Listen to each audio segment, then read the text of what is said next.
Fernando Rodríguez, Cachimbo, gracias por hacernos un lugarcito en el taller. ¿Cómo estás? Buen día. ¿Cómo les va? ¿Me escuchan? Sí, perfecto. Bien, me alegro. Bien, bien, acá en casa. Mi casa es mi taller y es 80% taller y 20% casa. O sea que duermo en el pedacito que me perdono. Y esto es todo reciclaje, herramientas, baterías, cartón, plástico de botellas, lo que se pueda encontrar que tenga un segundo uso y no termine flotando por ahí y que se lo coman pelícanos, etcétera. Así que bueno, muchísimas gracias a ustedes por darme ese lugarcito también en la programación de ustedes. Fernando, creería que la pasión por la música uno la tiene naturalmente en el cuerpo y a partir de allí identifica con qué instrumento la puede llevar a cabo, pero está allí, en los niños, en los grandes, ¿o no? Sí, bueno, nosotros tenemos una época de la humanidad y sobre todo acá en Occidente, donde hay mucha industria comercial alrededor de los productos y el entretenimiento, pero la música tiene la misma edad que la humanidad, la música hecha por humanos, ¿no? Este, y desde que uno nace sonoriza su juego y si está con un autito o con un arma, viste que uno de niño imita a los adultos, ¿no? Y sonoriza su juego con su voz y con su cuerpo y con los objetos que tiene alrededor. Los instrumentos originales u originarios no son instrumentos de cámara o instrumentos electrónicos, son lo que primero se encuentra a mano, ¿viste? Estoy como de alguna manera intentando volver a eso con los materiales de ahora. Por eso la propuesta tiene un eslogan que es el aborigen de la era de plástico. Claro, claro. Y allí está la relación también con la manualidad, con la habilidad con la mano, la carpintería, la música y esta relación especial que estableces con pibes y pibas en las escuelas, que debe ser riquísima y que además de enseñar debes aprender mucho, ¿o no? Sí, fundamentalmente es eso segundo. Las primeras edades del sistema educativo son las más creativas y paradójicamente a medida que van creciendo eso se va como cercenando un poquito por las modas y las pautas de la sociedad, ¿no? Pero el momento más creativo de la humanidad es la primera infancia y el primer ciclo escolar. De ellos se aprende muchísimo. Y además son nativos digitales, ya son niñas y niños que nacieron en la era digital, o sea que todos los aparatos para filmar, grabar y reproducir lo saben manejar mejor que nosotros, ¿no? Yo veo las caritas de acompañar con un canto, con una percusión, con el movimiento de algún instrumento de plástico que has generado por allí, y esas caritas están descubriendo un mundo que nace de ellos. En algunos casos de la virtualidad, el mundo nace desde otro lado, Fernando. Esta exploración y fomentar esto en cada pibe, en cada ser humano, me parece también fundamental y muy musical en estos días. Sí, de todas formas, atravesamos, ¿no? Momentos, 2 o 3 años, estos últimos 2 o 3 años son momentos especiales, pero ya sea a la distancia o en la presencia, tratamos de seguir trabajando, ¿no? Ahora ya de a poquito hemos vuelto un poco a la presencialidad.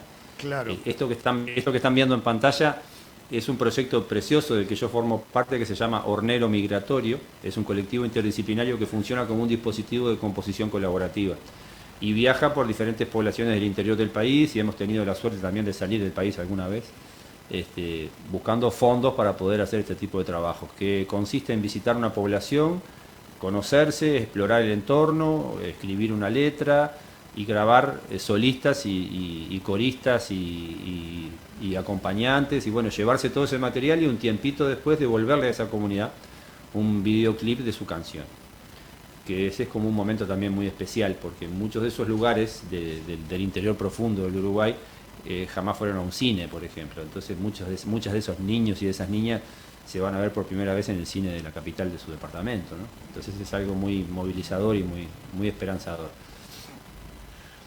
Fernando, te vemos allí con algunos instrumentos como para meternos en ritmo, llenarnos de música a partir de estos instrumentos.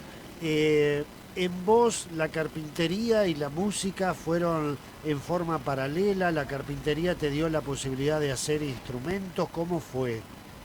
Mira, guarda relación con las etapas de la vida de uno. Yo soy carpintero desde los 20 años, 19 años, y soy percusionista autodidacta desde los 13, 14 años, pero de alguna manera eso estuvo como medio paralelo, medio peleado, entre comillas. O sea que toda esa primera etapa fue carpintero de día y músico de noche, por decirlo de alguna manera. Claro, muebles por un lado y percusión por el otro. Exactamente. En la medida que uno va creciendo y asumiendo otro tipo de responsabilidades familiares, y bueno, y madurando, entre comillas, eso se va volviendo insostenible, y encontré de alguna manera una especie de síntesis dialéctica en reconciliar esos oficios en una propuesta educativa. Yo nunca quise dejar de ser artista ni dejar de trabajar con el arte, pero no podía seguir trabajando de noche. Y de alguna manera me empecé a infiltrar en el sistema educativo con la propuesta del carpintero musical, que es lo que hago ahora, de eso vivo en este momento.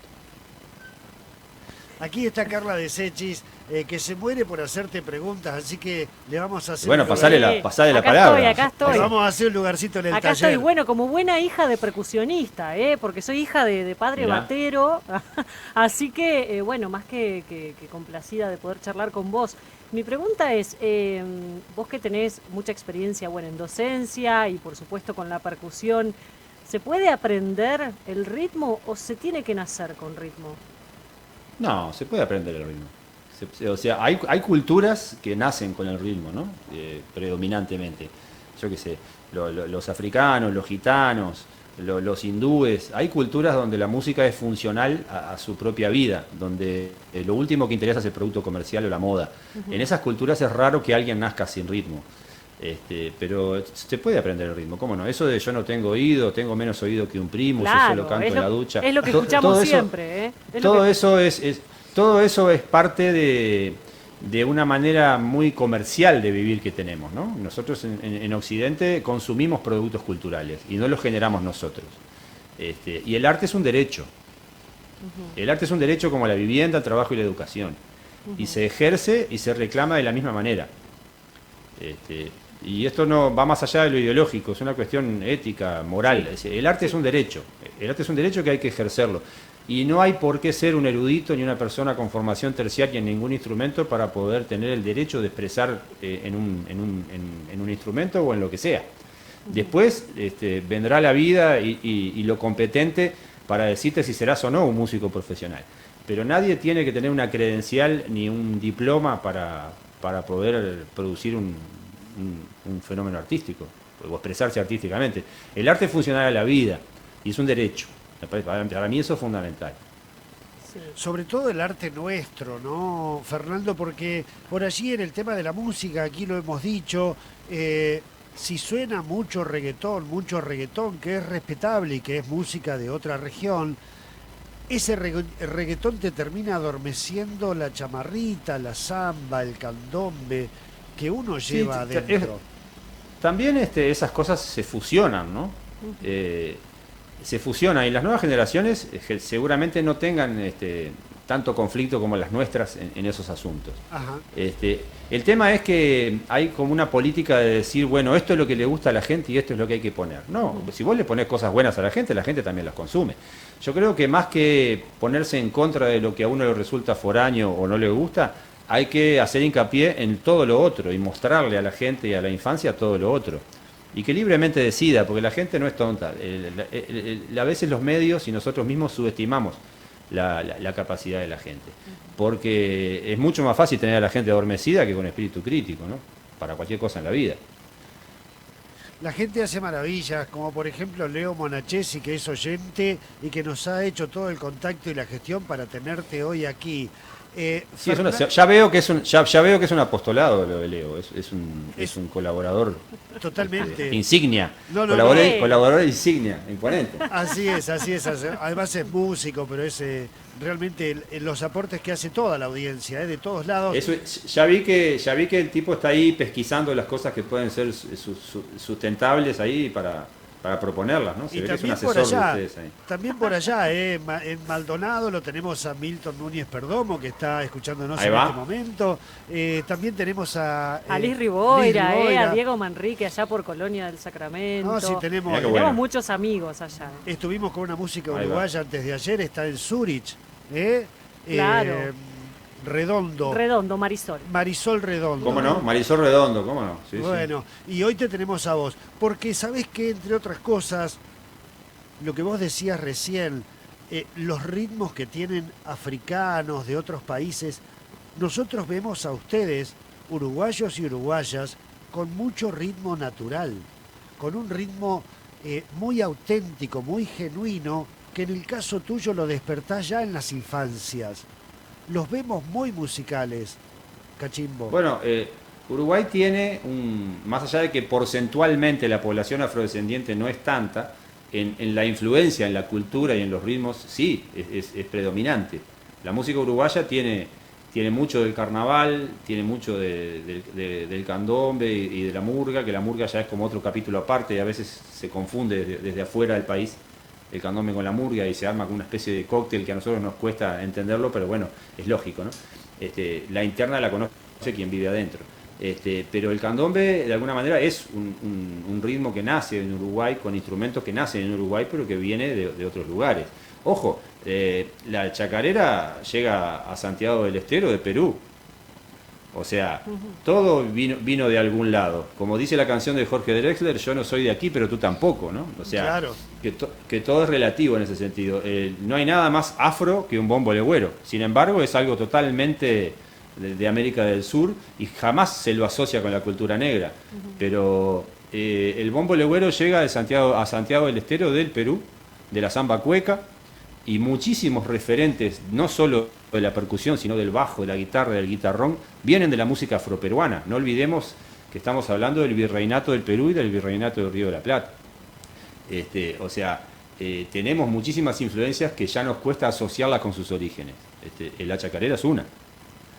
La chacarera es africana también en sus raíces, porque viene del Perú negro. En el caso del candombe, lo que sucede es que más allá de que la población afrodescendiente no es tanta en número, no es más de un 2 o un 3% de la población, sí es predominante en la cultura. Claro.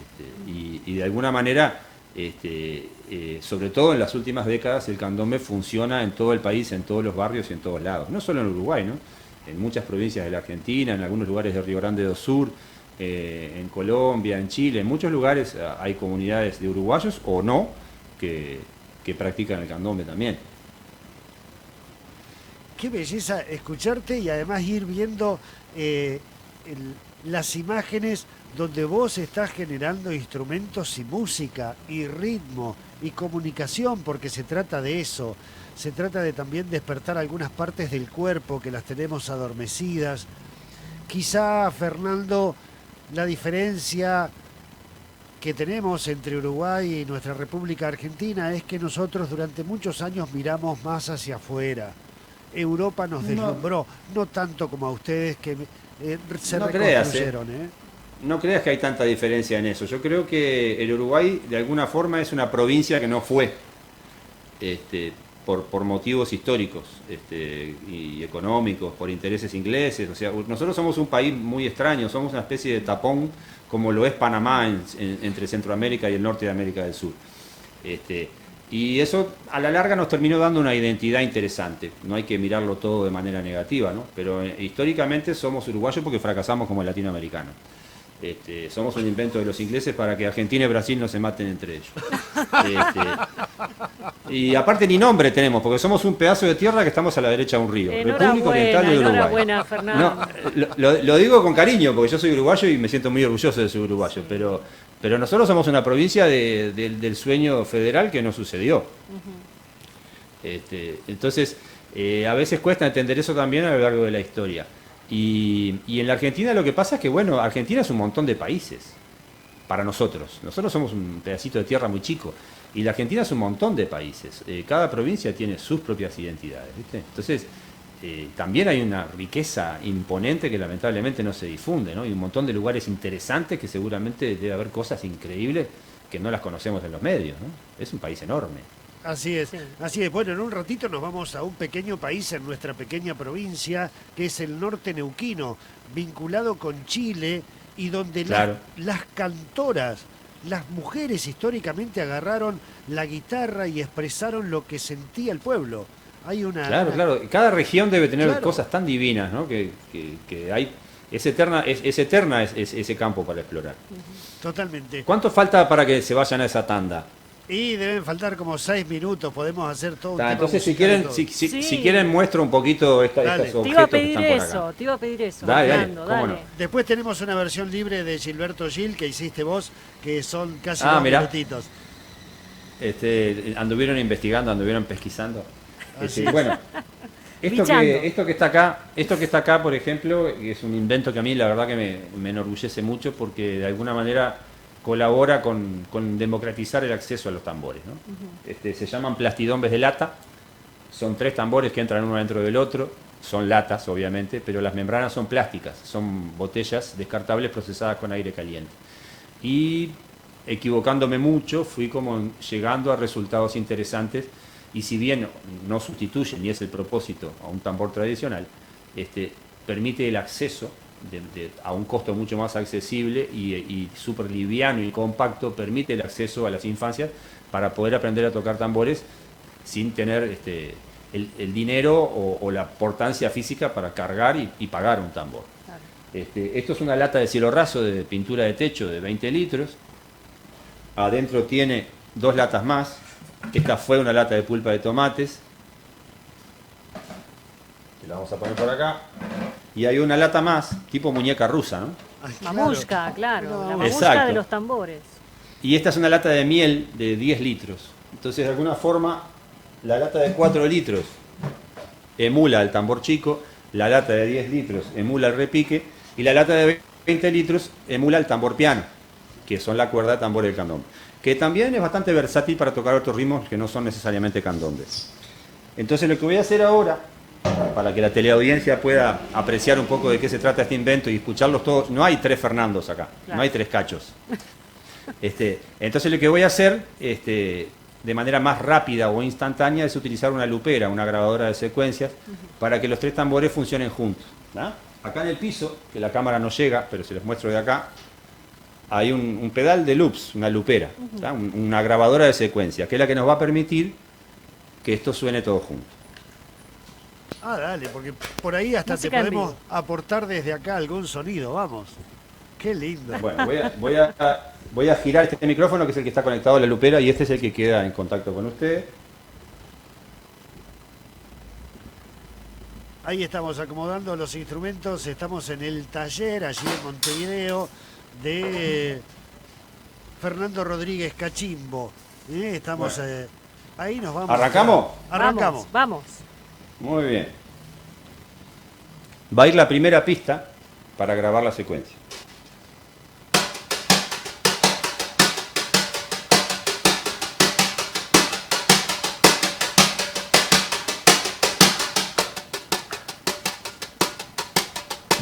Ahí está la magia de que ya no toco y quedó sonando, ¿no? Claro. Esa es la primera pista.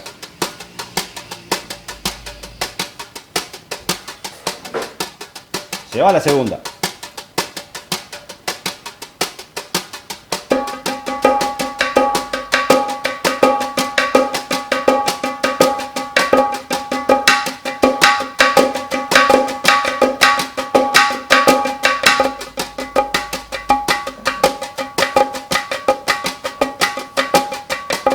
Se va la tercera.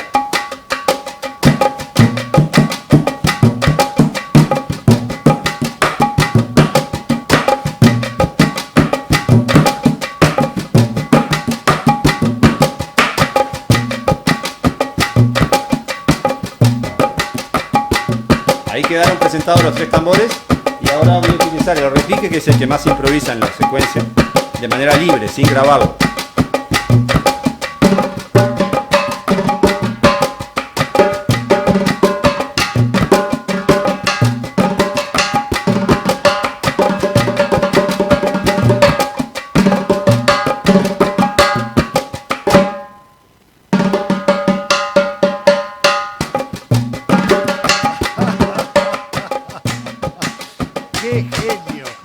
Qué genio realmente.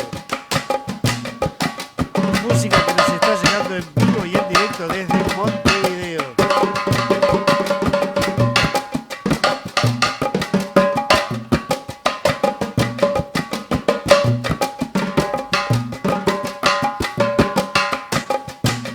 Ahora lo voy a dejar grabado.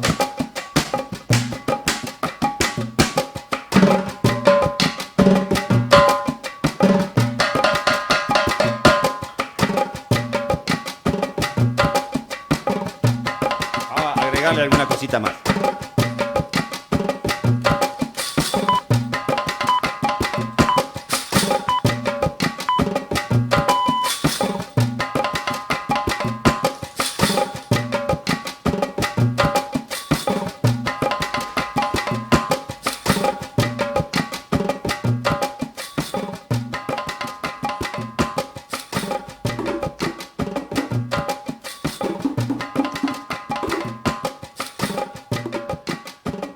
Fernando, nos vamos a ir despidiendo con ese sonido espectacular que nos llega de Montevideo. Se nos termina el tiempo, pero hemos disfrutado de la charla, del sonido y cómo ha generado música allí con esos instrumentos tan a la mano de uno. Muchas gracias, gente, que pase bien. Voy bajando el volumen a ver, vamos yendo. Y ahí nos volvemos desde Montevideo. Un genio, realmente un genio. Bueno, tenemos un poquitito, aunque sea 2 minutos, le vamos a poner a nuestra audiencia esta versión libre de este tema de Gilberto Gil, hecho también por Fernando Rodríguez Cachimbo allí en Montevideo, y nos vamos al norte neuquino.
Bueno, ahí nos venimos ya de vuelta, ¿eh? Ya Qué dejamos. bárbaro, ligamos una primer fila, Qué ahí en el lindo. concierto en vivo. Fernando Espectacular. Rodríguez Cachimbo, allí en el taller de carpintería, lutería, además es tallerista, nos llevó por las escuelas rurales de Uruguay y por esta exploración musical a partir de instrumentos generados con lo que uno tiene a mano, ¿eh?